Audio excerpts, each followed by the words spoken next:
and they started shooting. And behind us was a long curtain, and this curtain was flapping.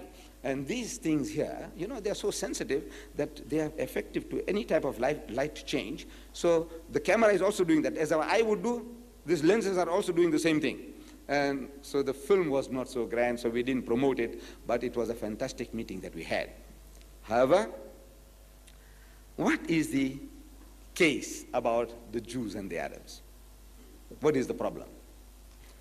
You see, the Arabs, when this problem started, and the problem really started around 1918. Prior to 1918, the Arabs, they didn't know that they were a nation. You see, in a primitive stage of man, the man thinks, well, he's a human being, everybody is a human being. You come along and there's a land next door to you. If he comes and settles down there, ahlan wa sahlan, you know, the Arab would say, family and plain, this is all Allah's, the earth is the Lord's, and the goodness thereof, everything is Allah's, you can enjoy, come.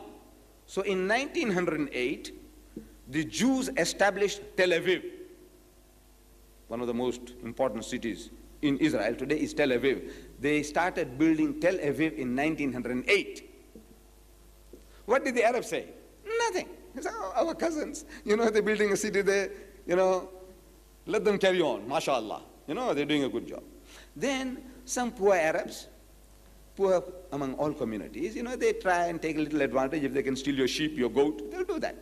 Whether he is a Hindu poor man or a Christian poor man, the poor man is always out to pinch something or the other. So if an Arab went and pinched some goats or sheep of the Jews, and the Jews had vigilantes, you know, like you see these films, cowboys and crooks. You know how the cowboys, you know, with the gang, they go and run down the crooks. Same type of thing the Jews were doing with the Arabs. They used to corner them up and give them a good bashing, you know, in gangs, vigilantes, you call them. What did the Arab say? Nothing. He said, you see, my brother, the Arab says, my brother, he went and stole my cousin's sheep and goat, so he gave him a good whacking, he deserved it. They were not thinking in terms of Arab and Jew. See, this is my brother, and that's my cousin. My brother had no right to steal my cousin's sheep. So if he did it, and if these guys catch him and give him a good whacking, he deserved it. They were not racist. They were not thinking in terms of race, Arab or Jew. No, no, no. It was one human being to another. This was the relationship.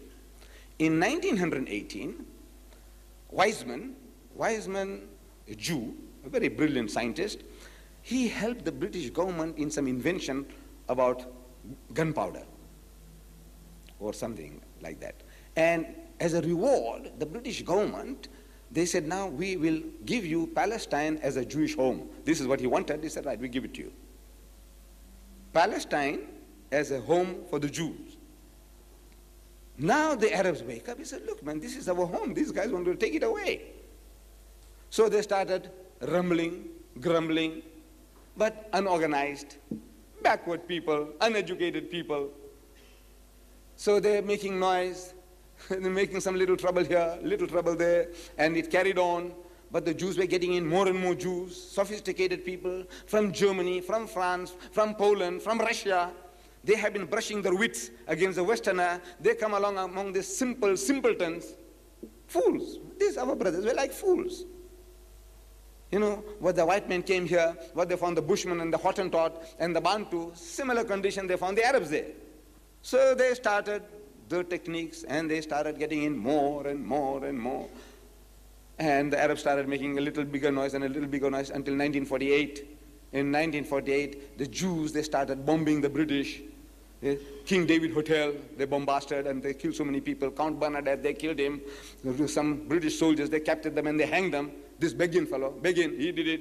So the British government offered a reward of $47,000, dead or alive, for Begin, the ex-prime minister of Israel. And the British threw in the towel. And these people, they had the experience. They were in the World War II, World War I. They had 1 million soldiers, 1 million Jews from all over the world, experienced people, and they knocked hells into our brethren, and they captured the land. They had certain peace apportioned to them, but they went and, you know, the Arabs started making trouble, and unequipped, the Egyptians came there and they got a good whacking, and the Jordanians came and got a good whacking, and our Jewish cousins, they did the job. They captured more than what was supposed to take.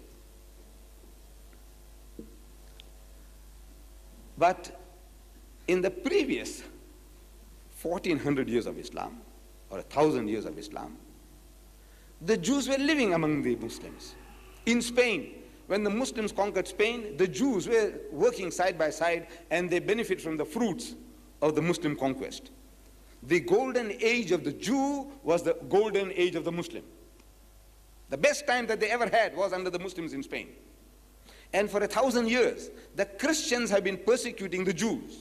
Every Easter, they kill the Jews. He said, these are Christ killers. They kill our God. Kill them. And they killed the men, and they did what they liked with the women, and they burned their homes, and they fled. One pogroms after another. This country, in Germany, in Poland, in France, everywhere there were pogroms against the Jews. Every Easter, the Christians reminded themselves that these are the killers of our God. Kill them.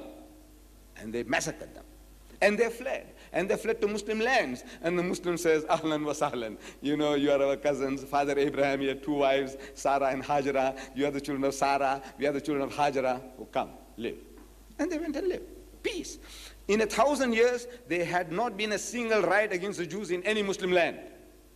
An individual Jew might have killed an individual Arab. And an Arab might have killed a Jew. But as a race, as a people, kill the Jews? Never. No riot in any Muslim land in 1000 years. Trouble only starts when now they want to capture this as their own national home. They are going to rob our brethren of their heartlands, homelands. Now in 1926, a young Jew by the name of Leopold Weiss, as a reporter for a German newspaper called Frankfurter Zeitung, he visits Jerusalem, and he's a Jew. So the Jews were having a meeting with Weizmann from England. He is really the father of this Jewish state, Israel, Weizmann. So in the meeting, they had a plan on the big table, and they were marking out what we're going to do, and we'll take this away, and we'll take that. Among the Jews, they're planning, scheming. Ben Gurion was there. All these are young people, planning, scheming. Maybe Begin was also there. So this young Jew, he had a conscience. So he says, while this discussion is being carried on, he said, I'm reading from his book, he said, I had the disturbing impression that even he, who Weizmann, like most of the other Zionists, was inclined to transfer the moral responsibility for all that was happening in Palestine to the outside world. The moral, for all the trouble that was brewing, they say, British is responsible, the Germans are responsible, but not themselves. They are immaculate, masoom, sinless people. This impelled me to break through the differential hush with which all the other people present were listening to him. They were awed. Weizmann talking, nobody did interject. And to ask, he says, and to ask, he asked, and what about the Arabs? So look, the way you are carving out this country, this was in 1926. So look, you're going to take this like that, and you'll take that like that, and we'll take this Gaza Strip here, and we'll take this Jordan here like that. He said, look, what about the Arabs? So this our reporter says, Leopold Weiss, Austrian-German Jew, he said, I must have committed a faux pas, a false step, something that I shouldn't have, something out of turn, by thus bringing a jarring note into the conversation. For Dr. Weizmann turned his face slowly toward me, put down the cup he had been holding in his hand, and repeated my question. What about the Arabs? What about them? So what about them? What about the Arabs? Well, this young man bleats. Well, how can you hope to make Palestine your homeland in the face of the vehement opposition of the Arabs, who, after all, are in a majority in this country? They are in a majority in this country, in Palestine.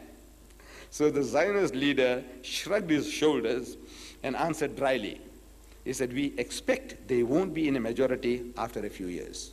We expect they won't be in a majority for very long. Perhaps so, this young man says. You have been dealing with this problem for years and must know the situation better than I do. But, quite apart from the political difficulties, which Arab opposition may or may not put in your way, does not the moral aspect of the question ever bother you? The moral aspect, robbing somebody else's property, somebody else's land, somebody else's home, does that not bother you? Don't you think that it is wrong on your part to displace the people who have always lived in this country?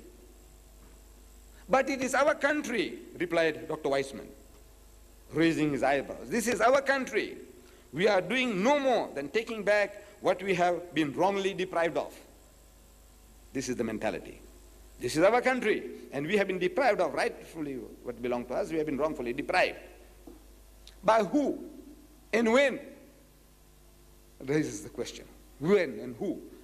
You see, the Jews, 70 years after Jesus, a Roman governor by the name of Titus, these Jews were giving endless trouble in Palestine. So he kicked them all out. Out into the world, dispersed them. Don't